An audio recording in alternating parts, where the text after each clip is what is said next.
جانس خانه څنګه څونه چانده ټوله شوه؟ چانده خو انشاءالله چې نن خو م نه دی حساب کړی، بېګا ماښامه پورته 2,35,36 پورې شوې ده. ام پی ایس صاحب ولې نه جوړوي دا؟ ایم این ای ولې نه جوړوي؟ ناظم اعلی په دې باندې ولې څه کار نه کوو؟ نو ای پی ایس صاحب ایم این ای صاحب هغه خو هغوی ته په خپله پته لګي چې موږ یې ولې نه کوو. موږ ته ټک کار نه دی چې غریبانان به ځان له دیاړي به کوي یا به چېرته کې ځان له بچو له سیر وړه پیدا کوي که هغه به تاسو له پولونو کې چندې درکوي. میلمه په دې کې اریان څه چې خدای پاکه زه څه وکړمه؟ یو پوټی خو چې دی نو بس میلمه ټینګ نشي، هغه خوار ورته وویلې چې یو ځل هم راومنډه که نه، چې د خپلو زامنو باندې منډې په موږ هم راومنډه که نه. بسم الله الرحمن الرحیم.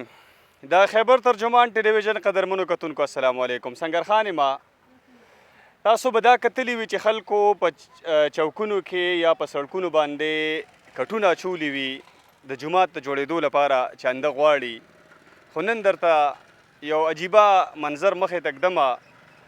کټونه اچولې شوي دي د پل د جوړولو لپاره چانده غوښتلی کېږي. موجود یم په ضلع چارسدک کې تحصیلي تنګی دی، کالج روډ د کرش مشینانو پل. السلام علیکم. وعلیکم السلام ورحمت الله وبرکاته. څنګه لروره څه نوم دی؟ الحمدلله خیر. جانس خان. جانس خانه څنګه څونه چانده ټوله شوه؟ چانده خو انشاءالله چې نن خو م نه دی حساب کړی، بېګا ماښامه پورته 2,35,36 پورې شوې ده او په پول خرچه تقریبا 9,10 لک باندې واوښته. 10 لک باندې واوښته. تقریبا تاسو ته اوس هم څه د 8 لک روپو مزید ضرورت دی. وروره موږ د سیخ پیسې باقاعده دي، د سیمټو باقاعده دي، زموږ چې پکې خپل کم وس کېده هم پکې هم برابر تعاون کړی دی او عوام هم پکې بس دغه وس کېږي 10 او 100 روپۍ اچوي، بس دغه د هغوی د وس خبره ده. خو دا سیز دومره دی چې د یو کس نه دی، دوو نه دی، نو په دې خرچه ډېره بړاو ده. نو د یو کس دوه سیز نه دی. سوال درنه بیا دا کومه چې ام پی ایس صاحب ولې نه جوړوي دا؟ ایم این ای ولې نه جوړوي؟ ناظم اعلی په دې باندې ولې څه کار نه کوو؟ نو ای پی ایس صاحب ایم این ای صاحب هغه خو هغوی ته په خپله پته لګي چې موږ یې ولې نه کوو. موږ ته ټک کار نه دی کړی. که دا ووایو نو داسې یو چې 7,000 کلي به په دې کې یو روپۍ کار نه دی کړی په دې علاقه باندې، چې موږ ووایو چې دغلته کار شوی دی، یو کلی به دې له به سبا هغه له وټ ورکوو که نه. غریبانان به ځان له دیاړي به کوي یا به چېرته کې ځان له بچو له سیر وړه پیدا کوي که هغه به تاسو له پولونو کې چندې درکوي. نو بس دا خو اوس ای پی ایس صاحب له ایم این ای صاحب له پکار دي که نه، چې دغه باندې سوچ وکړي چې دا غریبانان به ځان له وړه ګټي که روډونه او پولونه به سازوي که نه. ام پی ایس صاحب دله څه چنده راولېږلی 1,500 روپۍ؟ دې خو هم لیدلی هم نه دی چې راغلی، لیدلی هم نه دی. مړه دغه 1,500 روپۍ خو د غریب سړي وس هم کېږي، په کار چې دا خو بس غریبانانو ښه تعاون وکړو موږ سره، بس دغه وس په د هغوی چې ویې کړو. صحیح ده. سیمټو پیسې هم باقاعده دي، سیخ هم باقاعده دي.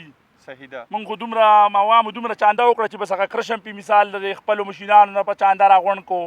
دلته پکې ګټه لګي، دلته د شټرینګ سامان دی، چینچینو کریانې دي، پیپونه هم پکې ولګول، دلته د مکچر دی، ډیمار دی، نو خرچه پې ډېره زیاته ده.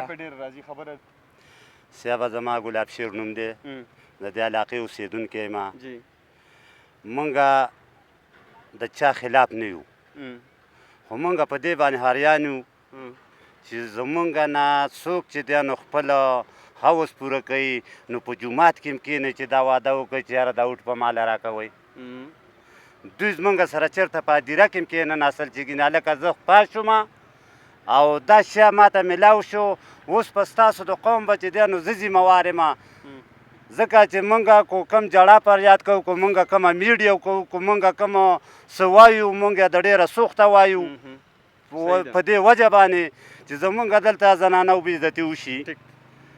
د دې څنګلو دغه پورې برخې دغه کړي دي، تاسو په ویډیو کې کتلي چې زموږ زنانه چې دی نو لکه پکې راپرېوځي، خوارانې چې دی نو د یېرې نه خپلې زنانه هم یې ګوتې نه شو وروړی، د څه د وجې نه چې لکه دا حیا په موږ باندې خپله درنه ده او پښتو ده.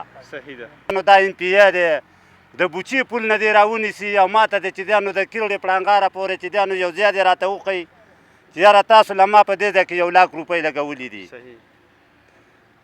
چې د دې ځای نه پاس شوی دی. زه به دا به وبویم چې د جندي د پول نه واله قسم دی چې د خلکو د پوخ روډ نه چې دی نو غسلخانې ته هم وله لاره پخ کړې ده، کو د چرګو پاره مې دی والله چې هغې ته هم وله پخ کړې ده، کو د چا ګاڼۍ په شولګره کې ده که نه نو څه تقریبا 3 کیلومیټره دغه چې دی نو کانکریټ ورته شوی دی. زمونږ دا ګیله ده د عثمان خیل قومو چې ما ته 200 فوټه زیان نه کېږي، دا زه د کونډې رنډې نه راغونډوم، ولې زما په زه د پاکستان عوام نه یم، ما دله اوټ نه دی ورکړی دی په دې کالج باندې پیل راغلی دی د دې ځای نه ونیسه د دې ځای نه ونیسه صیبه د کیرړي پورې چې دا نو دا څنګه چې مې دې ملګري ویلي کوی مینیا صاحب خپایي کوی پیا صاحب خپایي زه ورله چې دی نو لکه چانسونه وله ورکومه دا اړو ما دې قوم وکړو راشه په سره شا کې چې دی نو زما چې دی نو لکه لاره ده پل دی 40 کاله وشو چې لکه دا خبره ښه چې دی نو لکه خلکو ته میډیم کوي هر څه کوي دې ځای کې بره چې دی نو زما دا دی دغه شانې په خپله چانده باندې نثار حاجي نومي دی او هغه وی چې زه کله مرمه نو د ځان د مرګ نه مخکې دا د خیرات پیسې چې دی نو په دې شي باندې لګومه راشه هغه رانه بیا سیلابونه وران کړ هغه یو سړي چې دی نو وایي کور کې چرګه لال کړی او میلمه له